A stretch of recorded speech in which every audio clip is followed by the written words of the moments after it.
Is racism threatening to tear South Africa apart?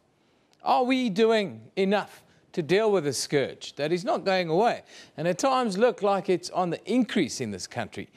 Last week, President Jacob Zuma called on all South Africans to step up the fight against racism and do more. Archbishop Emeritus Desmond Tutu and Rivonia trialist Denis Godlberg have added their voices to the fight against racism. Tutu says South Africa is failing to follow through on reconciliation, which he says was at the heart of former President Nelson Mandela's wish to build a unified country. Why are we still battling then this problem? And why now is racism seemingly on the rise in various parts of the nation? A man who knows a bit about this is the author of the book Race. Ryland Fisher is a newspaper man at heart, really. Grew up in the time of Nelson Mandela and joins us from our studio at Parliament in Cape Town. Very good morning to you, Ryland. Thank you for joining us.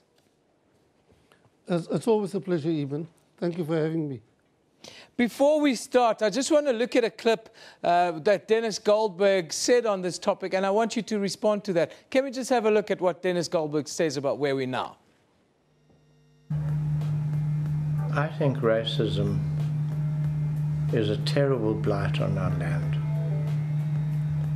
I don't think we do enough proactively to deal with it.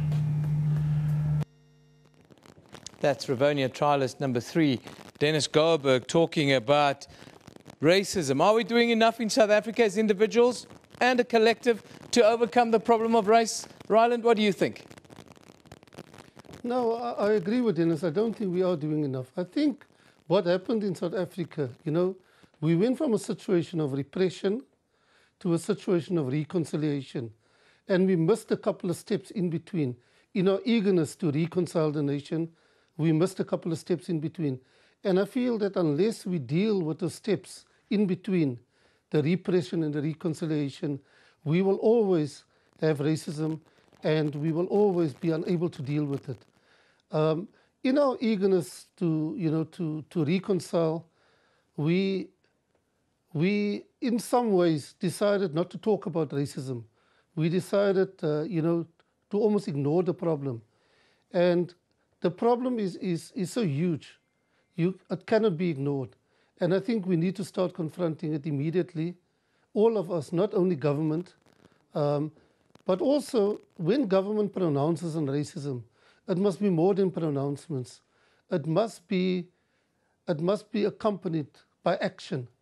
And the unfortunate thing is that we haven't seen the kind of action from government yet. I want to talk about the kinds of incidents that we're seeing all around the country. There were quite a few in Cape Town, and we've seen in other parts of the country it pops up. Why do you think there's this perceived rise, or is it a real rise in racist incidents around the country?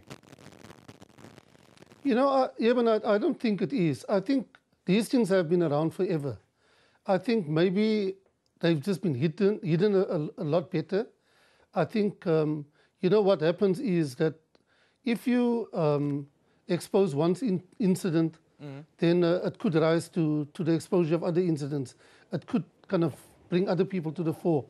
You would remember, for instance, the incident of the boy urinating on somebody from a staircase in Claremont. That came out in a court case when in a court case dealing with race, somebody pointed out in court that there had been 15 other incidents recently. Now, none of those 15 incidents had been reported on. And this was one of the incidents that people kind of latched on because, I suppose, of the nature. Yes. So I think there's a lot of stuff that's happening.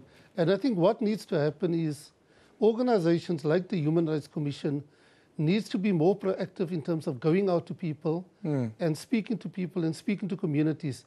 And if they do that, you will probably find that more and more incidents will come to the fore. Now, Ryland, we live in the social media age.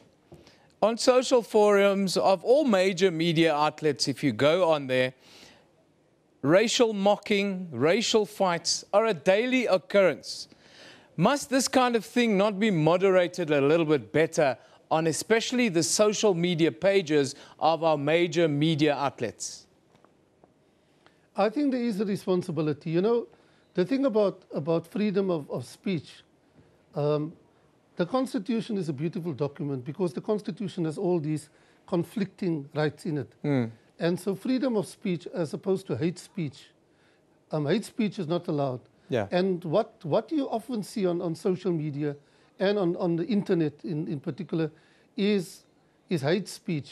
I mean, I used to, at some point, I used to listen or read the comments that accompanied my columns and on online columns. Yeah. At some point, I just stopped because I just felt depressed for days afterwards. Because it wasn't about the issues, it was about the person, and it was very, very racist. So if you are a particular color in this country, then you have to fit into a particular stereotype. Yes, that's and all the bad things that come with the stereotypes also. That leads sort of into the next question. A lot of those kind of comments that you're talking about, and I'm in the same boat, I've stopped reading the comments because of exactly what you're talking about.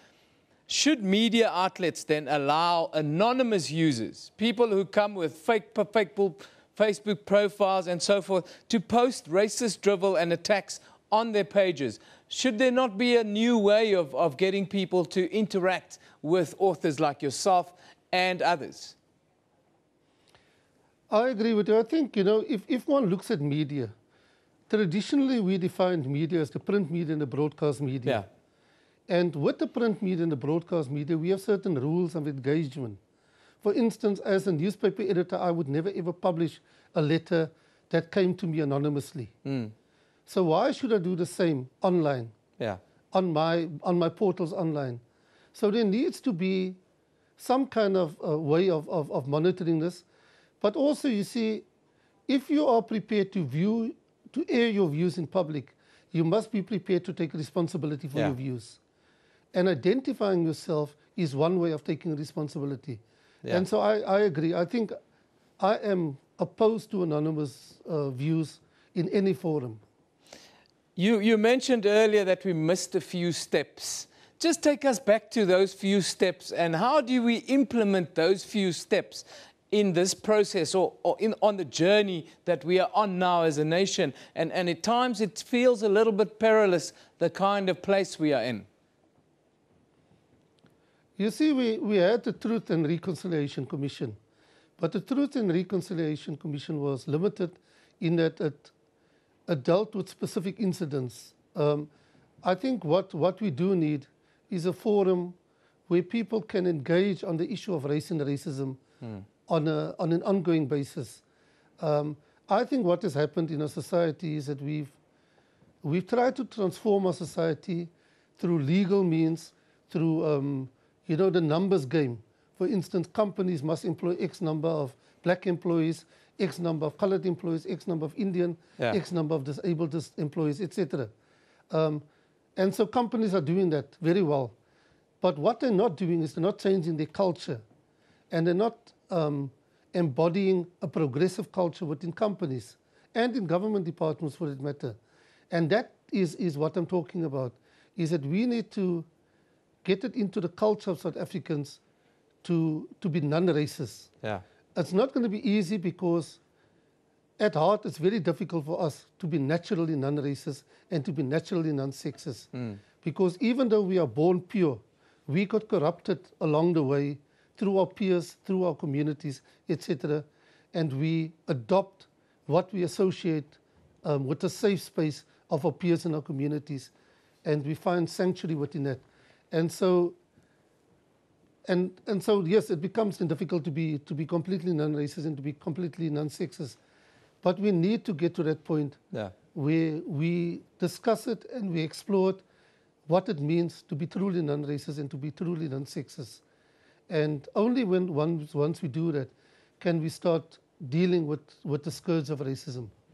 Ryland, thank you very much. This is a discussion that we are going to continue throughout, hopefully, the rest of the year with the likes of Ryland and others around race, because we all need to start talking about non-racism, not racism, Let's talk about non-racism. How can we all make a contribution to building this wonderful non-racial society that we all dream of, where all cultures are welcome?